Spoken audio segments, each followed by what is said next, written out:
Hi everyone, serious macro for a few pounds or dollars. That can't be right, yeah? Well, yes, it's true.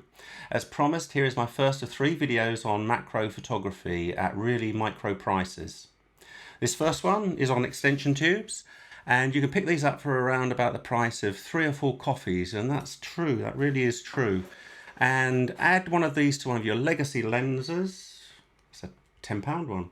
And with an adapter, you're really set to go.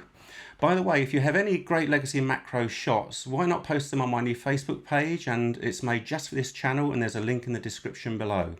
And also, please remember, do subscribe and hit the bell for notifications if you want anything in the way of new content. And also, please like the videos. Cheers.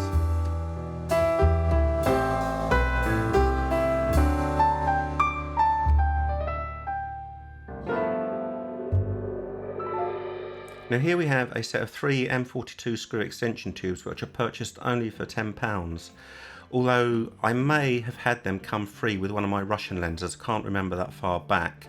However, these were made in Japan. And you will find plenty of these for sale for around about the £10 mark, looking on eBay and other shops, etc. These just screw on easily into the Gobi Fuji M42 adapter, and the adapters, they can be bought for around about £20 as well. We also have here a Super Takumar 55mm 1.8 lens. Again, this was just £10. For the live shoot, I will just use the largest of these 3 tubes. If you are interested in the Gobi adapters, there is a link in the description, and I'll put a discount code down there as well for you. So here's how it looks set to go on the Fuji X-T3. As well as the M42 extension tubes, I do have a mint set of Olympus ones as well, and these cost me £18 from eBay. Set with a Zuko 50mm 1.8, which cost me £15, they produce lovely results, and do check the honeybee shot and also the ladybird larvae shot, and that's at the end of the video. Assembly is also much easier with these, as they've got the more modern bayonet fittings. And when you put this set together, you can see that it certainly looks a lot more than just £33 worth of macro kit. So, some great bargains out there if you want to get started in macro with legacy lenses. Finally, here I do have a Fuji extension tube which I actually take out on weddings to do pictures of rings. So you do have extension tubes available from your camera manufacturer, but obviously they're going to be a lot higher in price. Outside now, and for each of these 3 videos that I produce on legacy macro options, the photograph's not going to be anything spectacular. I just want to use a small flower that everyone would know, so I've gone with a lobelia for each test shot for you. Now with extension tubes, they do reduce light coming in, so be prepared for a tripod and a remote shutter release, and also think about calm conditions outside so that there's very little wind, which will cause blurring within your pictures. And if it is windy, then consider coming indoors with your subject if you can, or if not, use flash. And if you do have to resort to flash and you have a speed light, I will put a link below on a couple of other people's videos, and just some really simple ways to actually bring flash in front of your lens. And the picture of the ladybird larva later in this video, you will see that's pretty effective, and all I used, believe it or not, is a Pringles tube, so I will make sure that link goes below as well for you. At the end of this video, as well as all of the videos, I will also do a shot of a ballpoint pen. And this is really to shoot as close as I can get so you can see the maximum magnification that comes through with both the extension tubes and also the bellows, and then when we look at reversing lenses as well. And I will also show all 3 of these on the final video.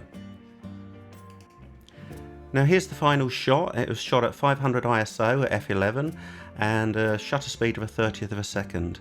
And focus was manual, which is fairly normal when you use macro, so even with today's autofocus lenses, quite often it's easier and better to just go onto manual.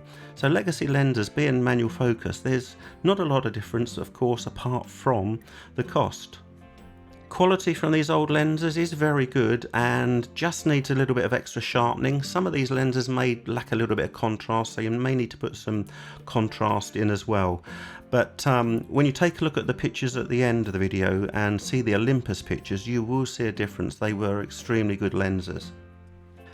And here's a final square crop of the flower, and as you can see, it's not much of a show flower, I must admit, but it does show where there's those blemishes, etc. You can see what detail is coming through.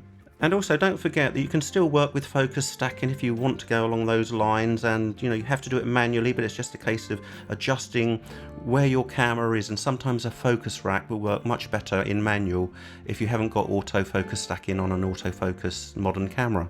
Onto these other couple of pictures here that I shot last year. Here's the ladybird larvae, which I shot with a speed light. And as I said earlier, just with an empty Pringles tube, so that works quite effectively. There was also this shot which I did outside with the Olympus kit, and you can see definitely higher detail here with this, of this honeybee.